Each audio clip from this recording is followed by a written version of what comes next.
Hi there, I'm John and welcome back to my YouTube channel. And if you're new here, welcome. I'm John from Nigeria, and on this channel I talk about books. I do the occasional singular book reviews, book tags, book hauls, everything bookish. You can find it here. And happy new year, happy 2026 to you all, new subscribers, old subscribers. So this is going to be my first video of the year, and mind you, this was not, I would not say this was a particularly challenging list to assemble and to come up with. I read 34 books last year in total across, I think, a little over 6,000 pages, and I think my average rating was something about around 3.4 stars. I will check Goodreads and insert it here. So I had quite a decent first half of the year with my reading right up till about June, and then from July things kind of took like this epic nosedive. I talked about it a bit in my last video, and I just did not know what was going on. I was barely reading, I was barely finishing books. Also, for old subscribers, if you can notice a different background, I've moved houses.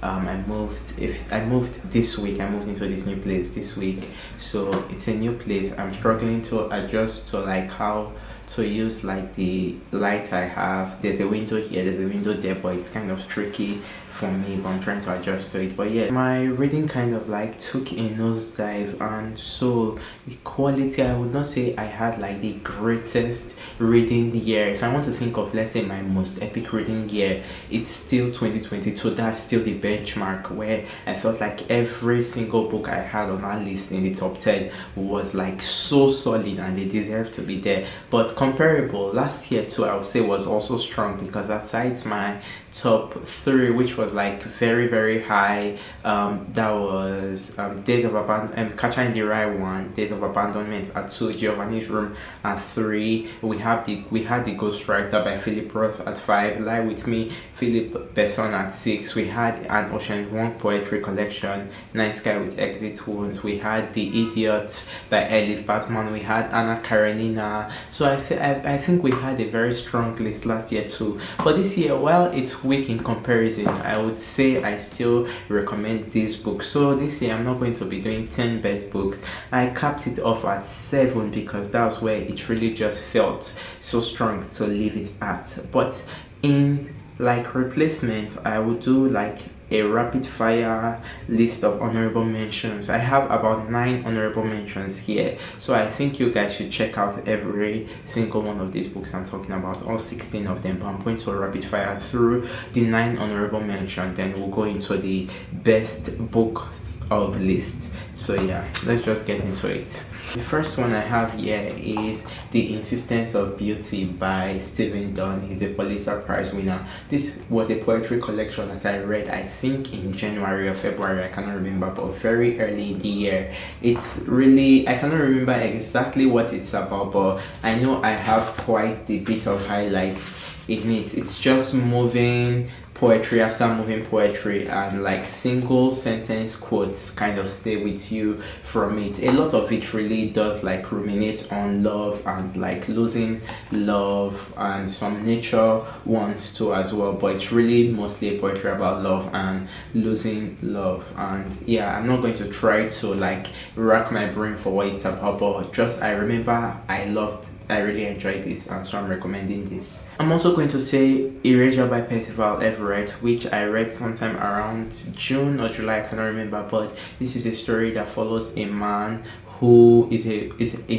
an author. He's not selling a lot of books because he's writing more literary fiction, which publishing does not seem to agree with, sort of, because he's a black man, and they feel this black man writing this kind of quote-unquote heavy lit fic, experimental lit fic as well, it does not kind of bode well with them. So he's getting not really, his published works are not getting very read. But at his side, there's a lot of family crisis going on. We have a random death that occurs in his family here, but also his mother struggling with dementia. He's dealing with that, so it's a mix of dealing with family life, but we are also being given this insight into difficult publishing for black authors who want to write things that are not stereotypical expectations from the public for black authors. And so our narrator, Thelonious Monk, he decides to go on this little side quest. He randomly decides to write a book that imitates like everything that general public would expect a black author to write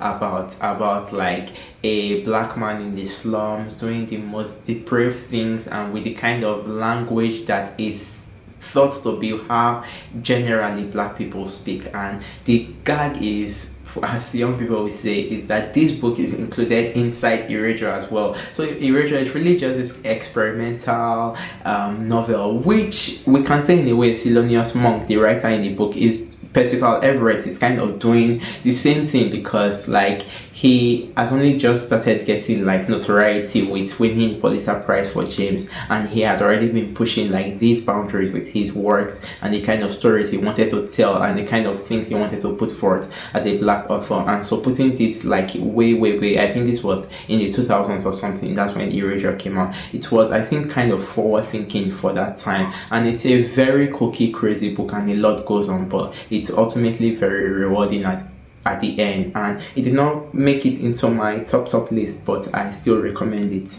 And I have to shout out this classic from the 19th century, early 19th century, Adolphi by Benjamin Constant, which I talked about on here. I read this on a whim, and we follow a young man who has recently graduated, and he goes to this small town. He's kind of trying to figure out himself, figure out his life, and he gets entangled into an affair with a woman who, she's not married to this man, but she has been his mistress for about 10 years, and they have 2 children together. So she's kind of notable as belonging or being the mistress of this very wealthy famous man. But Adolphi, our titular character, falls into this entanglement with her, and it just like upbraids both of their lives. And we just follow like the way this affair, we just see what it does to their life and how it eventually kind of seems like not the best decision they made, because the affair, it's high of course before you get into it, like before you fully get into it, but then you are into it, and then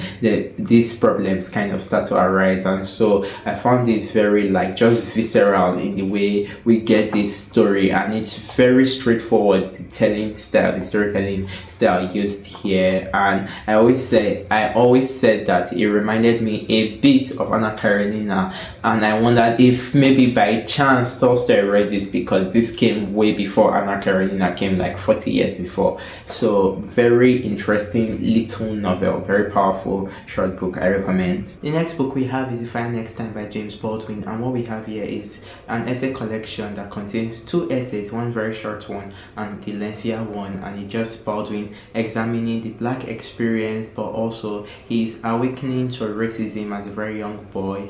And at the same time there's a bit of like exploration of like what it was like in that specific time for black people, racism in the time. I think this was written around the 50s or so, and it's just really ultimately, to cap it all off, what Baldwin advocates for is love. He's addressing the black person, but also he's addressing the white person. So the black person, he's kind of giving this I would say it's sort of education for both parties, education for the white on why they are doing what they are doing and why they carry out the injustices they carry out, and so the black on why the white people do not actually know what they are doing, and why the black should not always like take it out on the white people. It's really just like so human to see a man who had experienced racism like speak to the experience in this way, but ultimately say that love is like the defining power. And yes, it does kind of seem cliche and all that, but it really is the truth at the end of the day, and I think it is required reading for everybody. Next on here, I have to mention Animal Farm by George Orwell.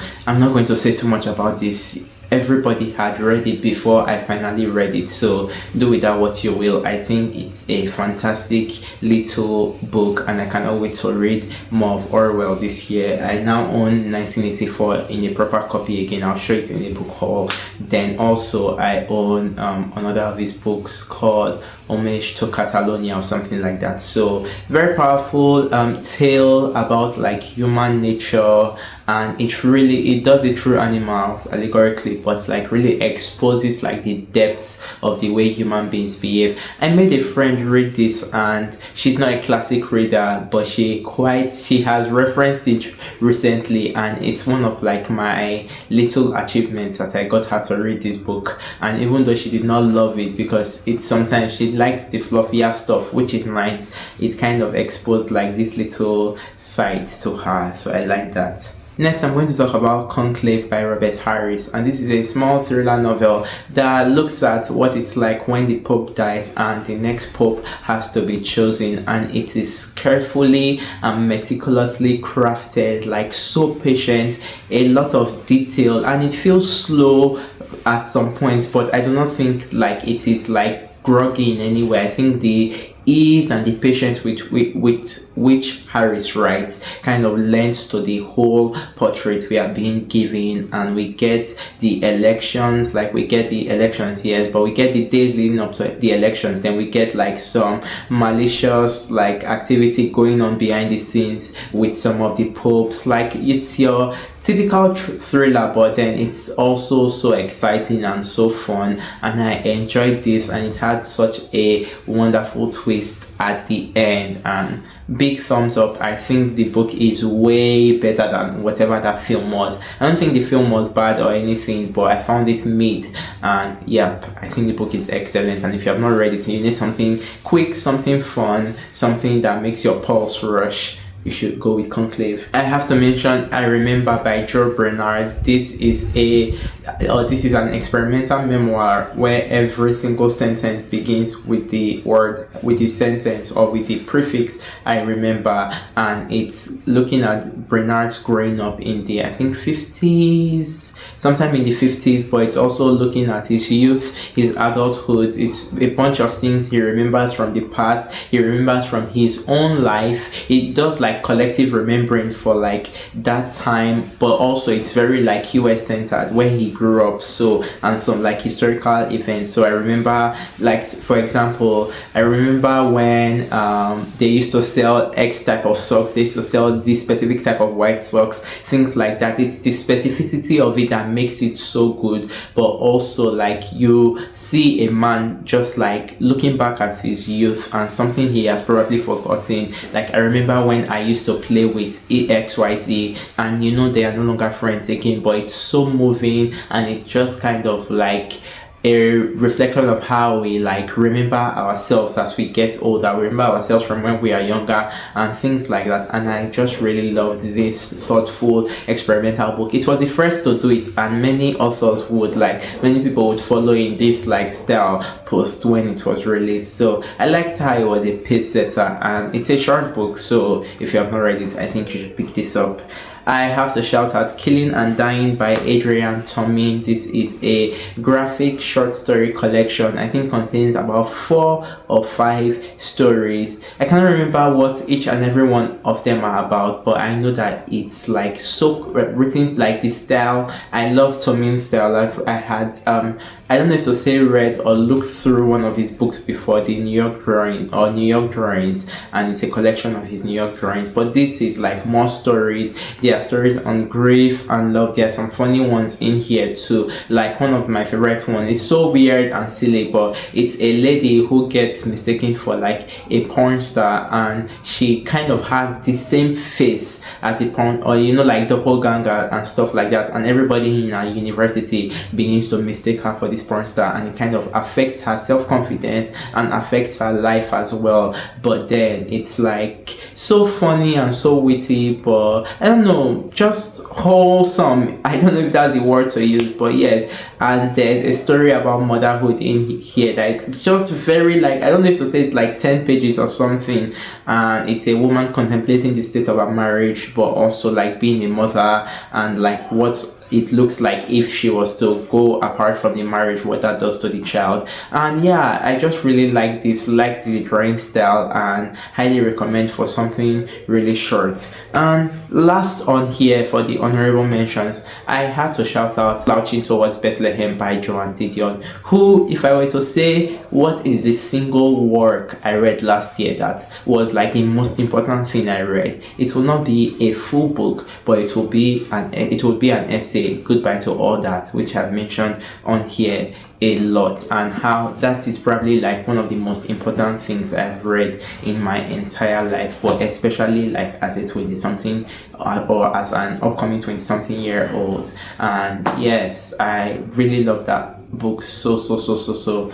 I really love that essay rather so much, and I do think there are some other really wonderful essays inside the book, like the titular essay Slouching Towards Bethlehem, that begins with the very strong sentence, "The center was not holding." And yes, if I'm to think of a significant author voice from last year, it has to be Didion. Like, her voice stays with you, and I think I'm going to be reading her in like chronological order, so I cannot wait to get to more of our works. Now I think I can properly go into the best books of 2025. I have 7 here, like I said. I'm not going to spend too much time talking about them because I think I've spent more time talking about those honorable mentions. But at number 7, I put Department of Speculation by Jenny Offill. This I actually finished on the 1st of January, but I read the last 10 pages on the 1st of January, and I was in the middle of reading it before the year ended, funny enough, and I was like, I don't want to count this towards like the new year, like fully count it towards the new year. So since I read most of it last year, I'm counting it towards last year. And this was also a reread for me, but I just got to appreciate it so much more this time. Department of Speculation is a marriage story in a nutshell. I think it's a marriage story. It's told through vignettes, like this very interesting style, short paragraphs that are sometimes an exposition on like the main story. Sometimes it's like references, what an author has said, what a famous person has said, that kind of maybe somehow ties back into the story or into something the narrator has said before or is going to say, but really it's a marriage story told through vignettes. So we get the before this narrator falls in love with the present husband and into the marriage with the present husband, but also then we get our present day where they now have a child together and the progression of their lives from there, and also when a certain hiccup happens in the marriage and how our narrator ultimately deals with it. But I don't know why this one kind of struck me a lot the second time. It's just like the tenderness became so much more apparent to me, like in the writing. It's like simple sentences but also so affecting, so touching, like so many things I highlighted because they were like, I don't know, it's just simple writing but yet so effective, because it's like something as like if as big as love, and it's how she tells it or how she expresses it, and how she expresses like coming to this like love and for falling for this man and getting into this marriage and having this child, and just everything it makes her feel in the simplest of ways, but it's also witty at points. And yeah, I really like this so much. It's also very much in the wheelhouse of the kind of writing I like, a la Sigrid Nunes and all that, but very different. I would say very different. So Department of Speculation, it really grew on me the second time, and I was not even expecting to reread it. I just went on this randomly. It's like 90 something pages, so it's really short, and I highly recommend this. Next we have The Blowest Eye by Toni Morrison. This was my first Morrison, certainly not going to be my last, and we ultimately have what I think is an excavation of the human experience, of the human being, rather than the human experience, a human being. And how what we get here is we get a big story about a family and like these very catastrophic events that befall one of its members, right? But we have this little subset sections that is more of like a look at how our past, like things that have happened to us in the past, informs like our present person, who we are in the present day, and we see how like the lives of these people were in the past and like who they come to be. And it does not tell us that, oh, this is why they are the way they are, or this explains like why they do the evil things they do, right? But at the same time, it's just like it's a necessary like portrait, it's a necessary thing to see where is this evil person coming from. Even evil people have like a backstory, and that was, I think, the highest thing takeaway for me from this book, as opposed to when people talk about like the racial elements. I think the racial thing is there, I just do not think it's the center. And I think Morrison, like I said, if you watch my video from June, she talks about how she does not fully achieve what she wanted to achieve with this book in the 25th anniversary edition, and I do agree with her, because I think it was an excellent book. I don't think it was a perfect book, but I have to have it on this list because just a brilliant prose, brilliant writing, and a very difficult story to read. But also, these are the kind of stories that should be read as well, because as difficult as they are, there are things that happen, and so they are necessary stories too. Next, for number 5, I put The Overcoat and Other Short Stories by Nikolai Gogol, and utter humor to the max. Probably the funniest book I read last year. Like, I was reading it outside where I'll be charging my phone and trying so hard not to laugh too much so I do not look like a crazy person, because like I was probably the only one always holding a book. It's usually like that here, where I'm the only one holding a book in a public setting. But then so funny. It has the introspection, the human introspection I've come to love in the Russians, right?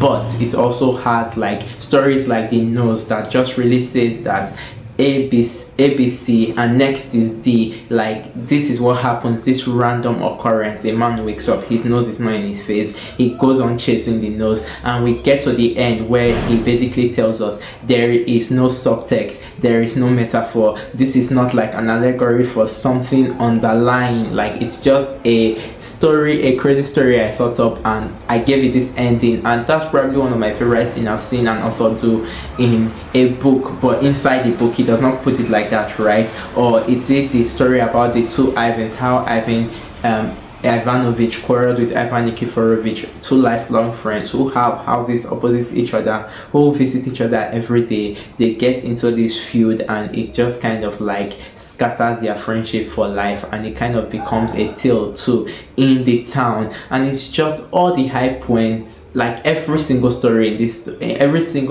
book was a hit. But I would say the first story was quite good. I've forgotten the name, but the other 3 stories, The Overcoat, The Nose, and this one, just blasts. Like, I love this. I cannot wait to read more Gogo. I'm talking really fast because my phone is going low so fast. But at number 4, I have Love in the Big City by Sung Young Park. This was translated from the Korean to English by Anton Hor, and you read this with a friend back in, I think, April or May, I cannot remember. But this is the story of one man's life. We have the story broken into, I think, 3 parts, and we see him at the beginning with his best friend Jae-hee and their shenanigans as 20-somethings in school, and we migrate to this story where we see one of his major first loves with this older man who is kind of the worst person in the world, and it hurts me so bad. And we move to where he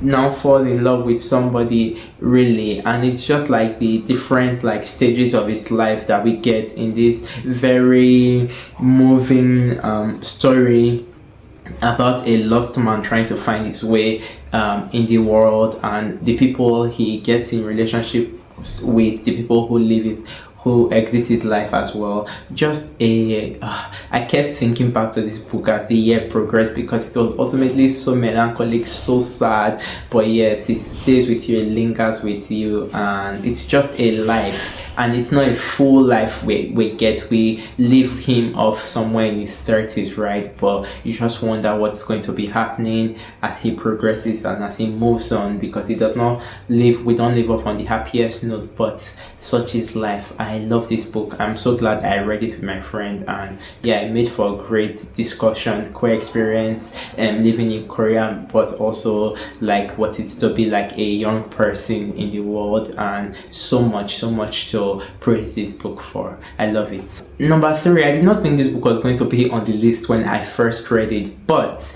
I could not stop thinking about it as the year went by. Like, this character, this narrator's voice is probably maybe the one that stayed in my head the most, and this is The Bell Jar by Sylvia Plath. Like, I finished The Bell Jar and I was like strong 4 stars, like quite good. It does not hit like the heights of, like, you know, those depressed women novels which it has inspired, which I really love. For The Bell Jar, I kept coming back to Esther's voice. Because for me, even let's say I have a few memorable books from my top 10 last year, and I think the thing that comes back to me with those specific books is their voice.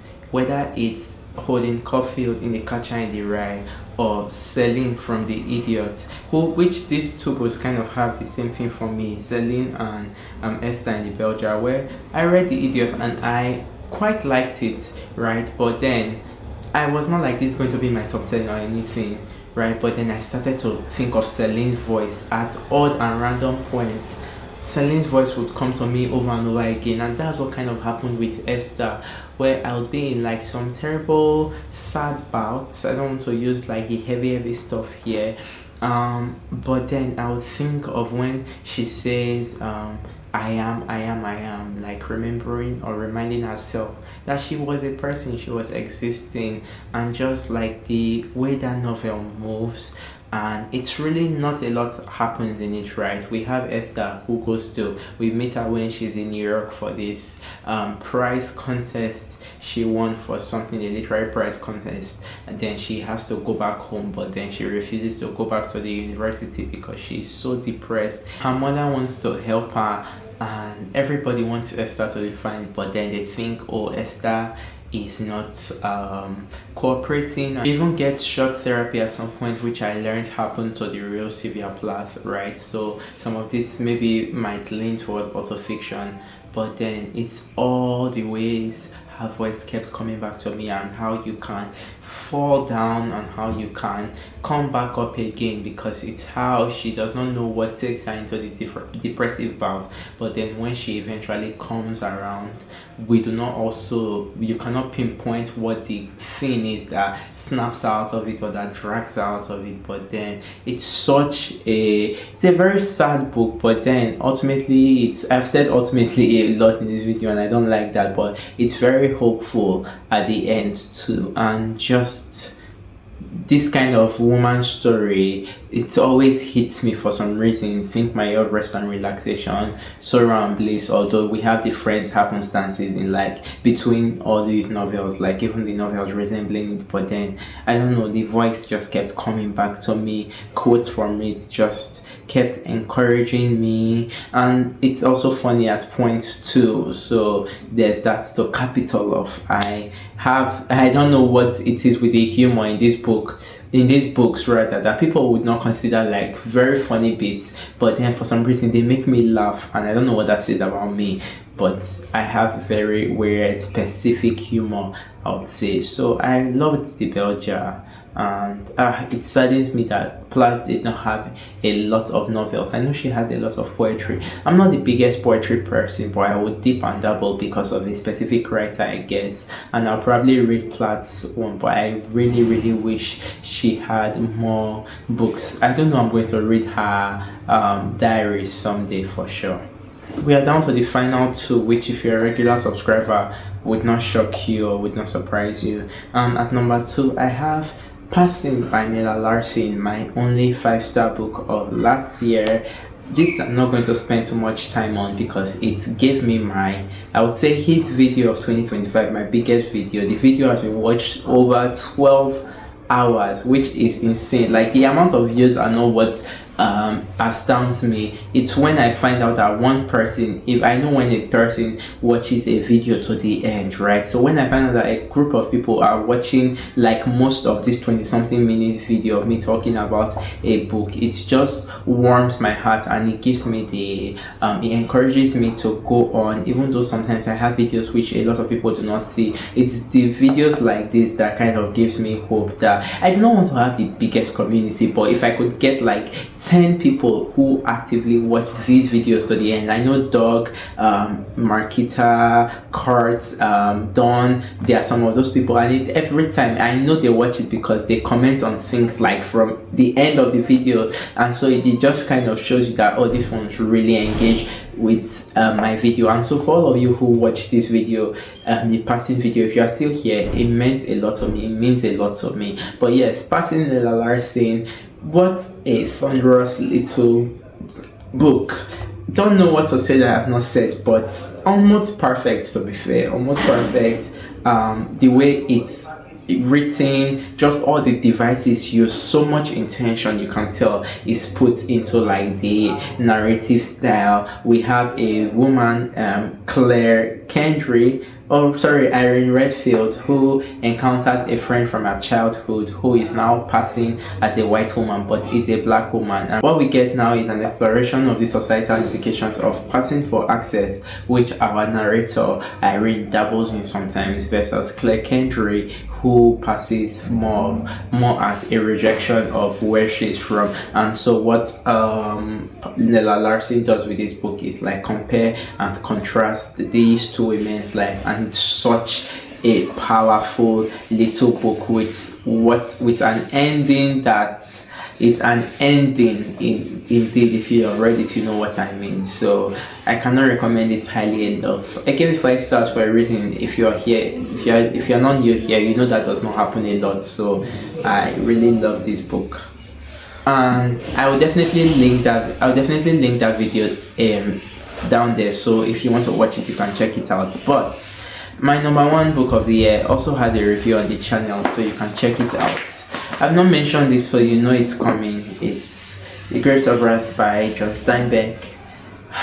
Crazy journey. The story of a family migrating from Oklahoma to California in a time where a lot of people are moving to California because everything is finished in Oklahoma. People are moving to California for jobs in order to feed their families, and we have the Joes, who happen to be one of those families, and we see their move. We follow them through this journey, the people they encounter along the way, the challenges they encounter along the way. I know, yes, this is a book about like the innate evil that people, especially rich people, possess. Like when you say it's the rich, it's those rich people in this book that were being talked about, and how they do the most despicable things. They already have so much, but they want so much more, and they want to get so much more through the people who do not have who do not have anything at all. They do not mind stepping on their necks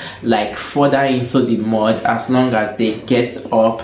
And it's like a book that really looks at exploitation. But for me, I know it's a book about many things, but for me, what this hit most for me was the idea that greener pasture is not always like as green as you expect it to be, and you arrive there and what you were expecting is not what you go there to see, and you might struggle just as much, and sometimes people do not ever get out of the dugout.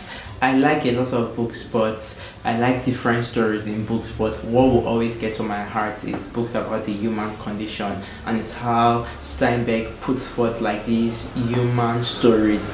This family, who was an emblem and a representation of a lot of families from the time when this is set in, but also it's a story that is still reflective like in our present day.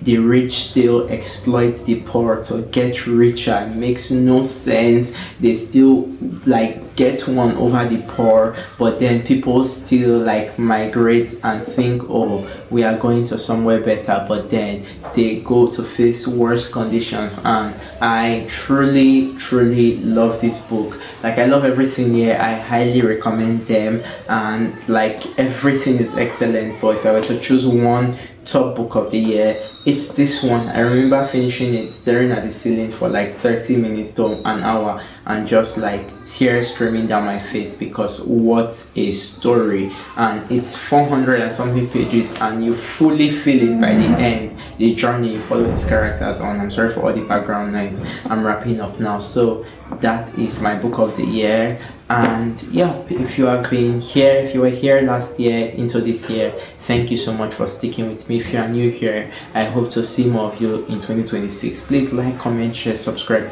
all that good stuff if you like this video. Also, especially the comments. I love the comments. I love like the interactions with you guys there. I'll probably see you in the next one very soon. Yeah, I promise to be active, more active on here this year. Yeah, so bye.